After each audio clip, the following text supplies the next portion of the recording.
Et bonjour à tous, bienvenue sur Route du Vélo.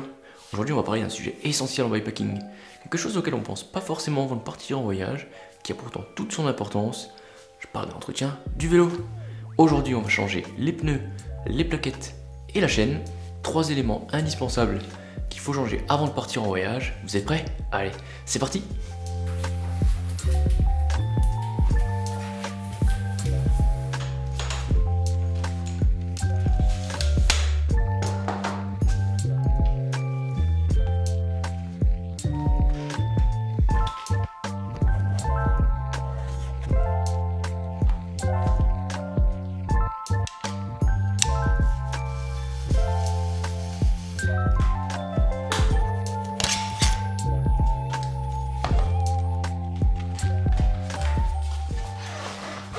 Et on commence avec les roues.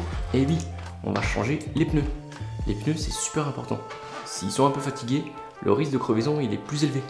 Et ça, on n'a pas envie en bikepacking.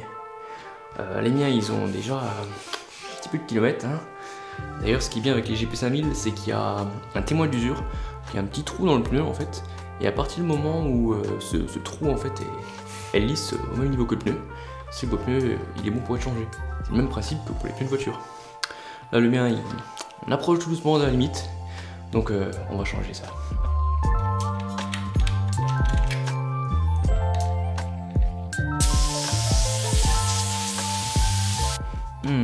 Ça se dégonfle doucement, hein. Ça veut certainement dire que la valve tubeless, elle est un peu bouchée. On va remédier ça.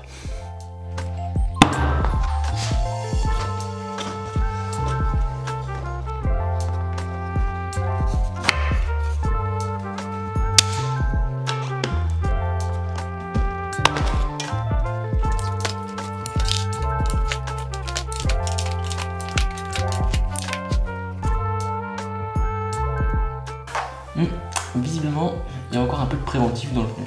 J'ai fait le plein il n'y a pas très longtemps, et bon, il va falloir nettoyer ça.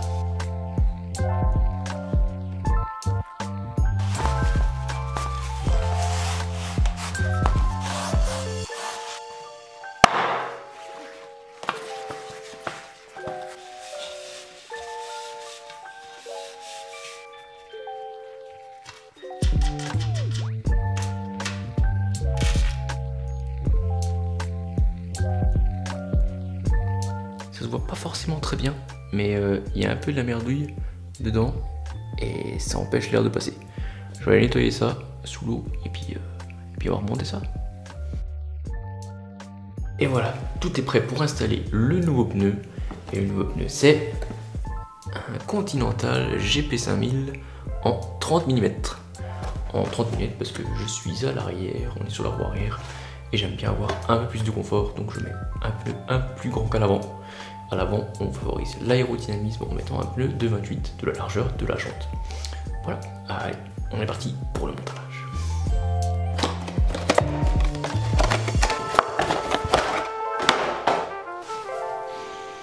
Ah, l'odeur d'un pneu neuf.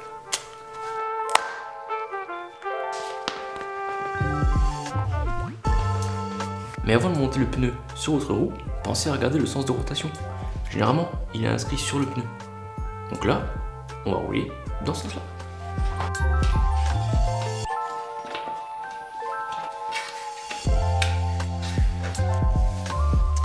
Les GP5000, ils sont un peu durs à monter avec les mains.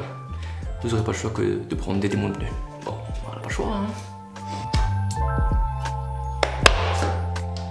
Avant de mettre le deuxième flanc en place sur la roue, on pense au liquide préventif. Enfin, ça c'est si vous êtes en tubeless.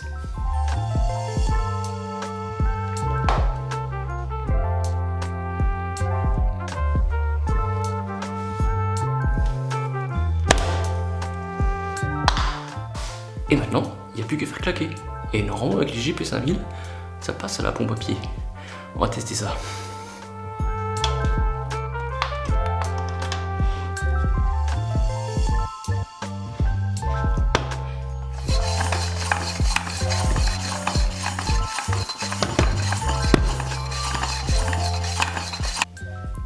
Et voilà, le pneu arrière, il est en place. Maintenant, je vais en profiter, vu qu'on est à l'arrière, pour démonter la cassette, la nettoyer un petit peu. Voilà, ça fait pas de mal. La transmission, c'est super important de bien l'entretenir. Allez, je vous montre ça. C'est pas super propre quoi. Donc là ce qu'on va faire, un petit coup de dégraissant. Et puis on va frotter. Là plus que.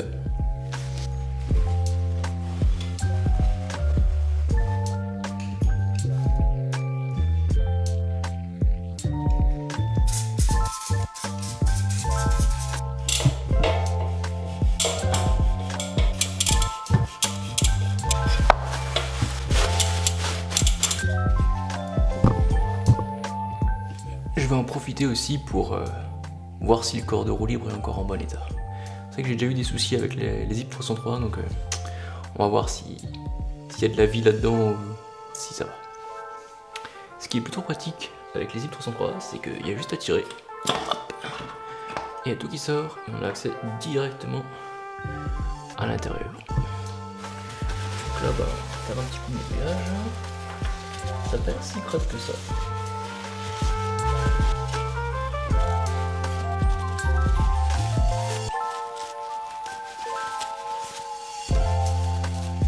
Tous les ressorts sont là, ils fonctionnent bien, c'est nickel, il n'y a plus qu'à remonter tout ça. Et là, comme vous pouvez le voir, en fait, c'est pas possible en fait de faire rentrer le truc dedans. En fait, il va frotter, voilà, parce qu'en fait, bah, faut rentrer les petits cliquets. Pour ça, j'ai une petite solution, un truc que j'emmène toujours avec moi en bikepacking. Je vais vous montrer ça, un vieux lacet que j'avais sur une chaussure qui a cassé. C'est super fin, c'est tout fait. Hein. On pourrait prendre une ficelle là.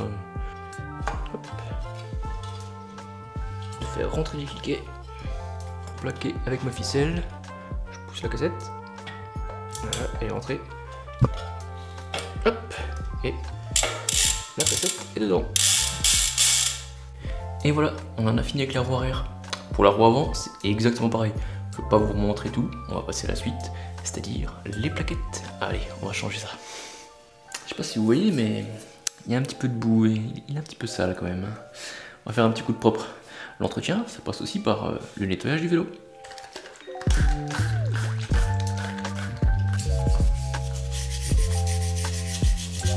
Le tubeless c'est génial. Alors les traces de préventif sur le cadre, c'est une merde à nettoyer.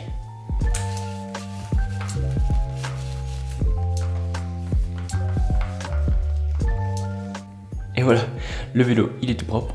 On va pouvoir passer au changement des plaquettes. Allez, ça se passe par ici. Donc, on va démonter du coup les plaquettes. Donc là, il y a un petit surflex. Et voilà, les plaquettes. Comme vous pouvez voir, elles sont bien usées. Hein. Là, il était temps de les changer. Mais bon, vous savez ce qu'on peut faire? On n'est pas obligé de les jeter. Celles-là, vous les emmenez avec vous dans votre sacoche. Comme ça, si jamais vous avez besoin de changer de plaquette, je sais pas, vous avez complètement bouffé vos plaquettes sur votre parcours, vous devez finir, je sais pas, à 100 ou 200 km, et vous n'avez plus rien, bah, même si vous avez des plaquettes usées, ça peut servir. Les plaquettes, on en emmène toujours, qu'elles soient fatiguées ou pas. Voilà, les nouvelles plaquettes. Là, il y a un truc qui est vachement bien avec que SRAM, que je trouve, c'est qu'ils fournissent tout. Genre, ils fournissent les plaquettes neuves, mais surtout ils refournissent un petit ressort, ça c'est cool parce que généralement ça fatigue, mais surtout ils refournissent les vis, la goupille, vraiment SRAM, quand vous achetez des plaquettes vous avez vraiment tout ce qu'il faut. Allez, plus qu'à monter tout ça.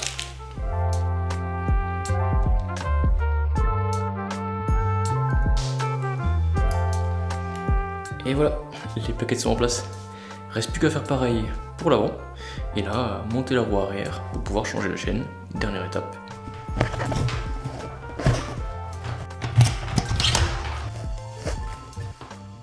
Et voilà, dernier entretien à faire, la chaîne.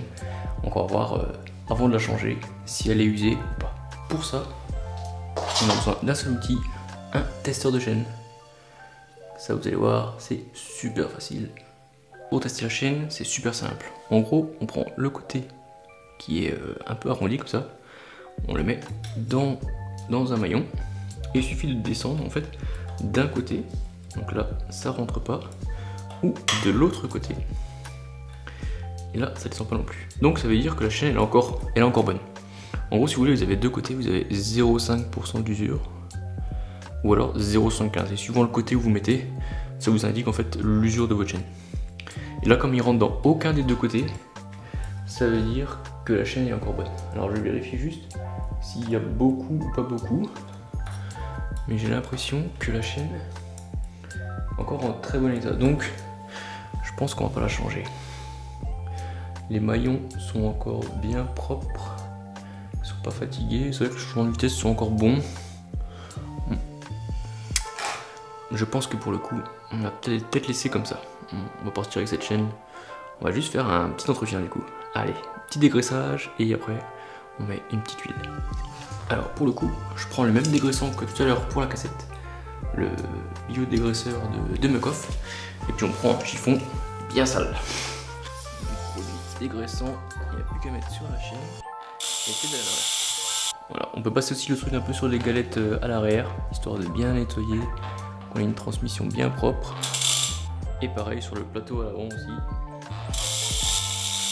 Une fois que c'est bien dégraissé, il n'y a plus qu'à bien essuyer et puis à mettre le lubrifiant que vous utilisez. Moi j'utilise de la Squirt, c'est un genre de cire. Ça tient plus longtemps dans le temps, ça tient moins bien quand il fait humide, mais par contre ça marche vraiment bien. Allez, plus qu'à installer ça. Et en fait ce truc là il faut bien le secouer. Et après vous allez mettre maillon par maillon, donc vraiment vous posez sur un maillon.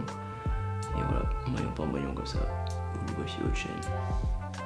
Et voilà, ça y est, on en a fini avec l'entretien du vélo. Il est prêt pour aller enchaîner les kilomètres. Donc là, il n'y a plus qu'à accrocher les sacoches et puis prendre le départ de la Poco Loco mais Samsung. Moi je vous donne rendez-vous sur Instagram si vous voulez suivre la course. Enfin la course, c'est pas vraiment une course. Et d'ici là, à la prochaine. Pensez à vous abonner, à lâcher un like si ça vous a plu. Et puis on se donne rendez-vous dans la prochaine vidéo. Allez, ciao!